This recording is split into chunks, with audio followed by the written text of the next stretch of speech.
Hello, I'm Erin Marcus, founder and CEO of Conquer Your Business, and I want to welcome you to Ready Yet? If all you needed was a step-by-step plan of what to do, you could buy a book on how to succeed and you would be all set. But here's the rub. You'll never do what it takes until you become the person it takes to do it. The Ready Yet podcast is dedicated to those who are ready to become the person who succeeds, ready to become the person who steps into more, and ready to become the best version of themselves. In the I'm Ready interview series, join me for inspiring conversations with people who figured out who they needed to be in order to achieve their dreams and were brave enough to be that person. Welcome to this episode of the Ready Yet podcast, where we talk to people about who they had to become to get to where they wanted to be. I'm super excited to introduce today's guest, Megan Schwan. She's someone I know, she's someone I work with, she's someone I like hanging out with. And I really can't wait for you guys to hear her story, because here's something that I find amazing.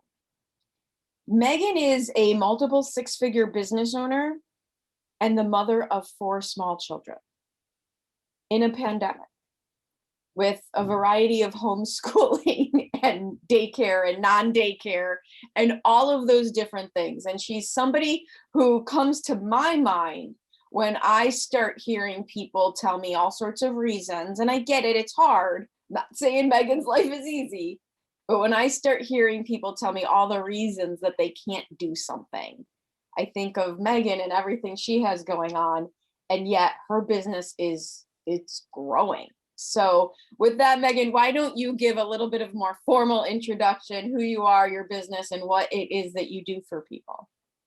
Sure. Thanks, Erin, for having me on here today. I'm really excited to have this conversation. Awesome. I am Megan. Like Erin said, I am the owner of Sidekick Accounting Services. We've been in business for 7 years, and we help businesses organize, understand, and use their numbers to grow profitable and successful companies. And it's something that's near and dear to my heart because, like Erin said, I am the mother of 4, and my business is my livelihood and my children's livelihood. So having a successful business is really important to me. But I know that's also the case for many, many other people out there. So we are striving to change the face of accounting and help businesses be intentional about their success. I love it. And that's one of the things I really liked about your approach since I started working with you and since you started working with me, however you want to put it. It's not just bookkeeping. Like, so many companies approach this side of their business as, well, I have to pay my taxes, so I should have my ducks in a row. And bummer, I have to pay somebody to do that. And they don't realize the opportunity from working with someone who actually knows the ins and outs of this side of things and what that can bring. Yeah, absolutely. It's a lot more than just crunching the numbers in the back. Exactly. It's so much more than just crunching numbers. So how did you get into this? I mean, I'm trying to remember as I was prepping for our conversation today. I'm like, gosh, I can't remember her, like, your origin story, right?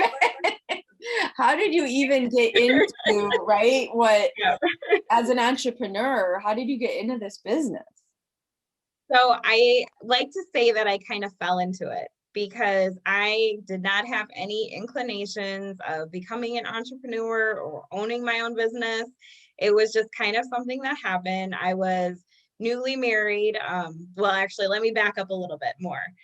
So I am a second time single mom. The first time I was a single mom, I was a teenager. So I had my daughter when I was 17. And I had to figure out what my career was going to be that was going to be supporting me and her. And I had a knack for accounting. So my high school teacher was like, you should get into this. So I was like, okay, that's a good profession. You can make a decent amount of money with that. Cool. So I did. So I got my bachelor's in accounting. While I was in school, I met my husband at the time. And we got married after I graduated. We got pregnant right away. I had my son. I was working full-time after college. And I decided to not go back to work once I had him, my second child. And so instead, I got a part-time job as a bookkeeper at a landscaping company. Oh, okay. And then my full-time job called me back and they're like, can you please work for us part-time? The person they hired to replace me didn't work out. So I worked part-time from home for them and mostly part-time from home for the landscaping company. And I did that for about 2 years. And then I got spontaneously laid off of both of the jobs within like a month of each other. Oh, So then it wow. was like, okay, now what? So I was used to working at home, had a small child, had another child in school. And, I was like, well, I was doing this bookkeeping thing for the landscaping company. I could probably do that for other companies, continue to work at home.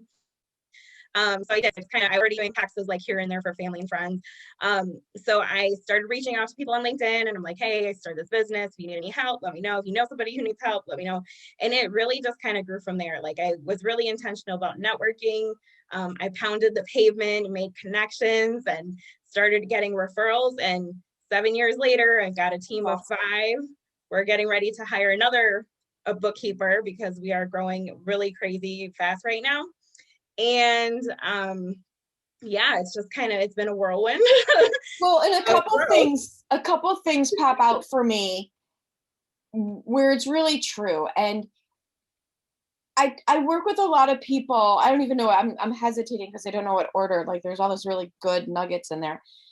A lot of people that I work with and that I know are trying to leave a full-time job and become an entrepreneur.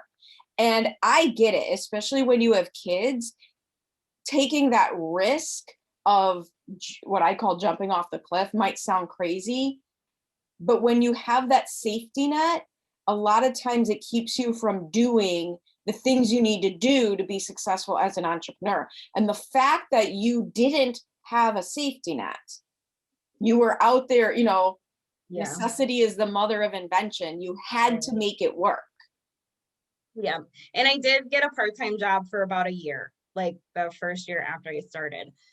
Just because my husband had lost his job or his hours got cut or something like that. And it was just like, okay, back to the necessity. But after that year, it was like, okay, I had a choice to make. Like either I could spend the 20 hours working for somebody else or spend the 20 hours pounding the pavement and get new clients like I knew I probably could. So my income hadn't been supplemented yet from my part-time job, but I knew that if I put the work in to get the clients, like by that time I kind of knew a little bit more about my business and how it works and how it was, to get clients, how much work I had to put into that part. So I could make a calculated risk, like, okay, I'm going to leave my job now, but I know within a month or two, I'm probably going to be up to what I was making, right? Based off of that part-time job. So, well, and the other thing that you did, whether you meant to or not, I've not heard one thing from you about, I thought it was going to be easy. Everything you have said is, I knew if I put the work in, I knew if I pounded the pavement, and I knew if I just did the things. Mm-hmm. And I think that so many times, for whatever reason, also you were kind of young still. So it's almost like you didn't know it wasn't supposed to work. Right. Right. Yep. I can't tell you, right? It didn't, you weren't jaded enough in that arena. Yeah. You just had math. Okay, if I do this, then that will be the outcome. And if I do the work and work a little harder, then I'll have a little bigger outcome, which is 100% accurate. Yeah. But you were still naive, if that's the right word, enough to not think it wouldn't work. Yeah. And I think probably part of that is like, I didn't come from a family of entrepreneurs or really even know any business owners. So like, it was a completely like new concept for me. And like, I really just have figured things out along the way.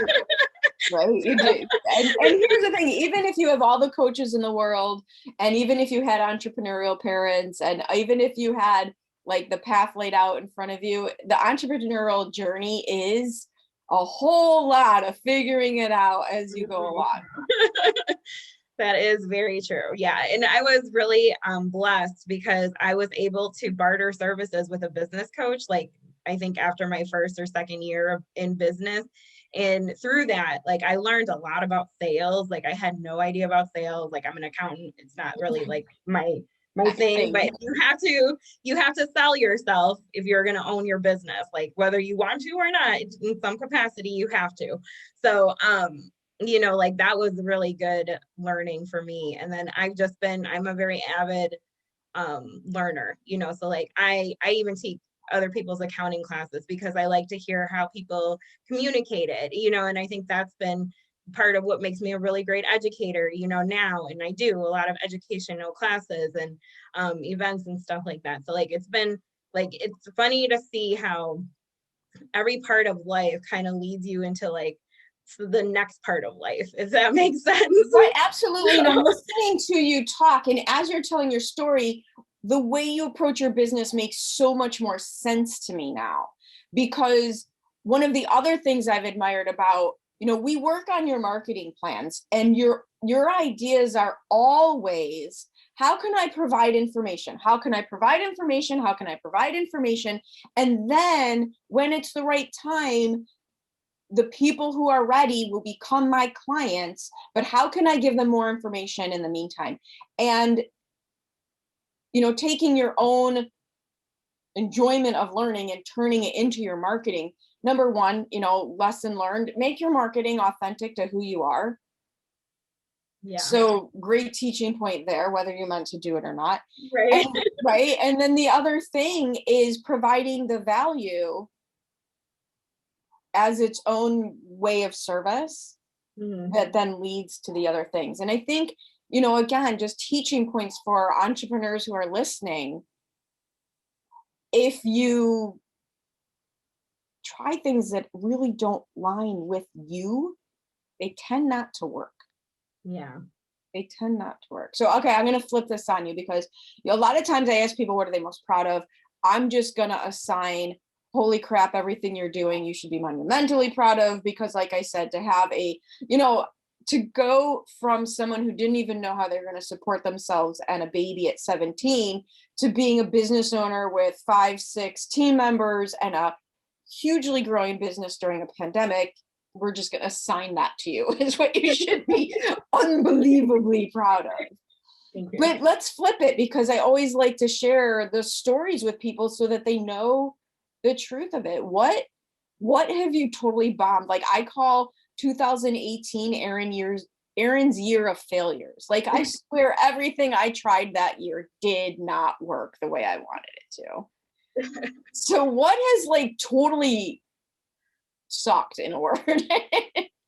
Jeez. I have made so many mistakes, but I've really learned to give myself grace in the process, because I now take like any time, like when I first started, like I made a mistake. I remember this one time, it was a miscommunication on a payroll client, and they wanted me to do checks, but then they wanted to do direct deposit. Anyways, it got finagled. Employees didn't get paid. Checks bounced. It was just like this whole total mess.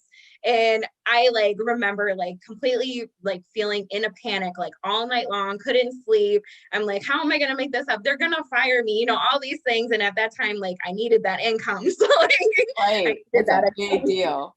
You're like, oh my gosh, I'm like freaking out.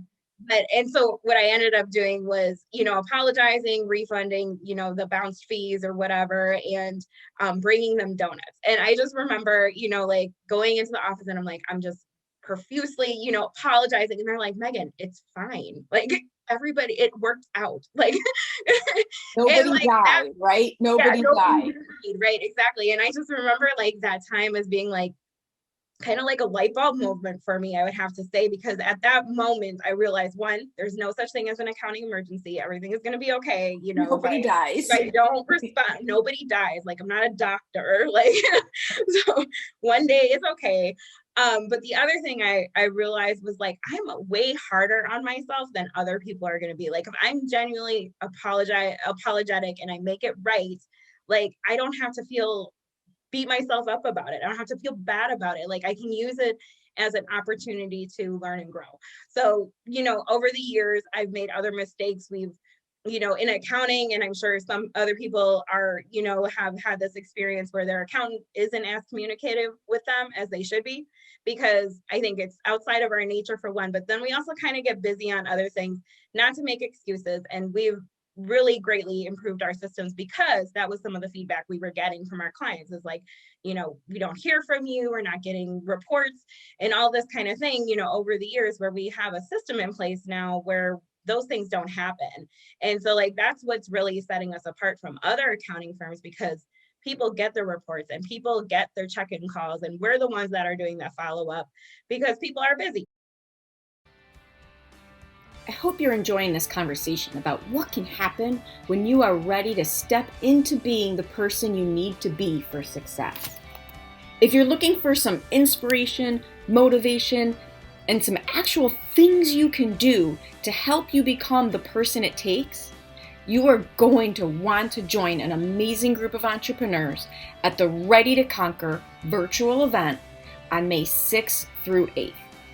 In just 3 days, we're going to dive deep into how to command your own plan so you can dictate your own outcome, how to work on your business and not stay stuck working in your business, and seriously build the business you dreamed of when you first decided to become an entrepreneur. Just go to conqueryourbusiness.com/ready to conquer and grab your ticket now. Yeah. You learned, you took, this is one thing that you've done that people don't like to do. You took a right in the face, hard look at what you weren't good at. And instead of making it mean, I'm a failure, this won't work, instead of blowing it out of proportion and making it mean something about you, you used it as data to see what you had to do next. Yeah. Yep. And I think that's really what's helping us continue to grow, because every opportunity and every quote unquote failure is an opportunity for us to learn and improve how we're doing things so that we can better serve our clients. Because typically it's the same, one client's thinking that's probably other clients as well. And so like, it's like I said, anytime in business, as you're growing and things come up and they don't work out the way, or you get, negative feedback, like taking a look at yourself and assessing like, okay, is this true? Is it not true? Is it a little bit true? Can I make improvements? And I think that really is what sets like people apart, like as far as like customer service and genuine and that growth, because people want authenticity and they want, integrity as well. So like, that's something that we put a hard press on it. And it's been my biggest failure, but also my biggest success. And I learned, there was a poster back, in the early 90s, when I graduated college. There was this thing then, I don't even know if it exists, temp jobs. You would sign up with a temp agency and they would assign, you would get jobs while you were looking for a permanent job. And my first temp job was at Whirlpool, setting up maintenance appointments. So call center, people would call in and we'd set up appointments. And the thing I learned there is that it's not that people expect you to never make a mistake. They actually don't. They know. They care more about what you do in response to the mistake than making the mistake. Right. Yeah. And what you've shown, you took personal responsibility, you stepped up to say, here's donuts, oh my God, but then you change what you're doing to improve the process. Yeah. Without freaking out. Maybe a little freaking out. I'm sure there's a day where you're freaking out. Yeah. Yeah. So what else would you give, and I'm not even going to go into accounting advice, because I know you have like monumental amounts of free, amazing information on your LinkedIn page and all sorts of places. But let's go into entrepreneurial advice. Okay. So I think the biggest, two big things that I would say, based off of my experience. One is to think about your business in terms of how you can set up systems. because if you want your business to grow to a point where you're not doing everything, there has to be a system in place that somebody can replicate. This was something I did not do. And so probably like 4 years into business when I started hiring more team members, and then I have 2 babies back to back. So I have a 2-year-old and a 3-year-old right now. And I knew when I was about to have that 3-year-old that I was going to need additional help. So I had to hire somebody. And then I knew I wasn't going to be able to work my 60-hour weeks anymore. So, and then when I was pregnant with my 2-year-old, I separated from my ex, and we moved, and a whole bunch of life changes happened as well. So then I was like, so like for 2 years, you can look at my financials. We didn't grow at all. I mean, we maintained, but we grew like 1%. You know what, let's face it, maintaining through 18 months of pregnancy, moving and all that, I think that's okay. Sometimes that's okay. That's a win. So, but like retroactively, I'm like, well, if I had these systems set up a little bit better, in place for people to replicate, then it wouldn't have been so like overwhelming at times, and I would have been able to better hand that off. So now in our 7th year of business, the last 2 years, 6th and 7th year of business, that's what we've been really working on, is setting up the systems. And now I have a bookkeeping manager who is managing our bookkeeping process, which is awesome, because now I can focus on, working on the business and sales and education and development and all the things that I enjoy doing more than the day-to-day work. I like the analyzing and the meeting with clients, but not the actual like bookkeeping work, kind of past that point. That's well, and it's true though, and there's no right or wrong answer. Like, you have to decide for yourself what it is you want. But one of the traps I see people who want the $1 million business get into is, but they also want to do all the things. Yeah. And those two things, unless you become the elite person who can charge huge fees, which is an option, not an easy option, but it's an option, there's not really a way for those two goals to happen. You can't do all the things and grow the business. And I think one of the things that you've illustrated so well is you went into accounting because it was a skill that you had. You created a business because it was a need that you had. But then you didn't get so attached to being the accountant that what you do for a living, and I know I've said this to you before, what you do for a living and growing a business are two completely different things. And as a business owner, if you want to reach those big goals, you have to learn how to grow the business and not just do the thing the business does. Right. Yeah, for sure. And I know one thing that I always try to focus on to keep me in that direction is what I want out of my business. So like I always tell people that, like, when you're figuring it out, you might not ever want to have employees, and that's totally fine. But you may still have to hire a VA or a contractor. So still figuring out those systems to that extent is still really, really important. So you don't have to necessarily go into employee like management, but even just you as an individual figuring that piece out is really important. Right. We can't do this alone. None of this happens alone. No, none of it happens alone. That's for sure. So that's one thing. The second thing is to not give up. So it kind of goes along with the first one, but like, owning your own business can be very lonely. It can be very, very hard. Like, it is not all kicks and giggles along the way.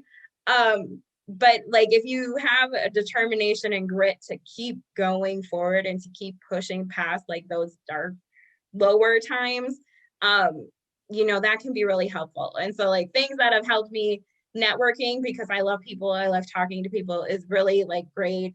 Having conversations like this is really awesome and really motivating.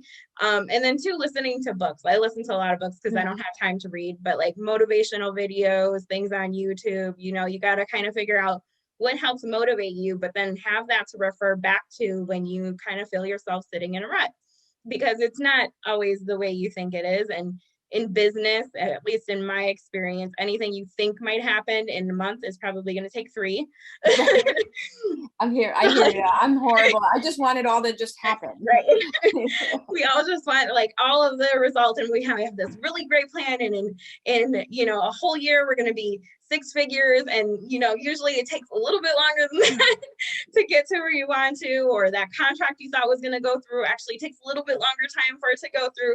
So like sometimes during those times it can be really easy to get discouraged, but if you can figure out like your why, and you can, circle back to that and then figure out things that are motivating to you to keep pushing through, you'll get to, that next side of your business or that next side of life. I mean, and exactly what you're saying is, yes, it takes longer and yes, it might be harder, but let's face it, if you give up, then there's like zero chance of it happening. There's always that, there's like that meme or that picture of the guy like digging. There's 2 guys digging, and the one stops right before he hits the diamonds or gold or whatever, and the other one makes it. And like, like it's a good analogy. I mean, like it's probably everywhere, and I'm sure everybody listening to this has seen that picture, but it's true. If you stop, you don't know how much farther it was to get to where it is. Or you can do my family's version of that is to stalk the people who leave the slot machines. And then throw some money in the ones after the people gave up, because odds are they're due to pay out. Same idea, right? Same idea. Yeah. And sometimes that is true, because like people like look at their competition and they're like, well, they're doing that or they're doing this, and that goes back to that authenticity. But also, what works for one person probably isn't going to work for everybody. So like you got to find what works for you and what works for your niche and your clientele and all that. And the longer you do your business, the more you'll have that idea of what that looks like for you. Yeah, getting it all dialed in. So I'm really, really excited to let everyone know that you will be a speaker at the upcoming I'm Ready to Conquer. What are we calling this now? Ready to Conquer. My names are too similar. I have to change that. So you're going to be a speaker at the Ready to Conquer event on May 6th, 7th, and 8th. And, we've chatted about what you're talking about, teaching people how to find the money that's already in their business, which I love, and goes back to what you said before, that it's more than crunching numbers. But if people, and I know you work nationwide, because you're not a tax accountant, you're like beyond. So if people want to continue this conversation with you, what is the best, fastest path to Megan cover way to get a hold of you? Fastest way is probably via my website. You can schedule a free 30-minute consultation on there. So it's www.sidekick-accounting.com. Or if you want to, you can also text me, and that number is 414-310-7689. I'll probably shoot you a link to my website to schedule, though, in all honesty. Because there's a system in place to do those things. Awesome. And if you're just listening and you need any of those links, just visit the podcast website, YouTube channel, and all of those details will be there. I highly, highly recommend you reach out to Megan. I see what she does for people, and it's just amazing. So thank you so much for joining me here today. I know I learned more about you, and I love the inspiration that you are, even if that wasn't what you set out to be. So thank you for that. Thank you for having me. Thank you so much for joining me on the Ready Yet podcast. I get so motivated by the amazing accomplishments of the remarkable people I meet, and I'm excited to be able to share some of their stories with you. You can find more episodes of Ready Yet at your favorite source for podcasts or at conqueryourbusiness.com. And if you've already decided that you are ready to become the person you need to be to achieve your big goals, feel free to reach out to find out how I can support you in your efforts. Or check out the Work with Erin page on the Conquer Your Business website. I also invite you to share this podcast with anyone you know who loves to learn and be inspired. And if you're so inclined, I'd be absolutely grateful for any reviews you'd like to share as well. Thanks again for joining me. This has been Erin Marcus, hopefully inspiring and helping you to go conquer your big dreams.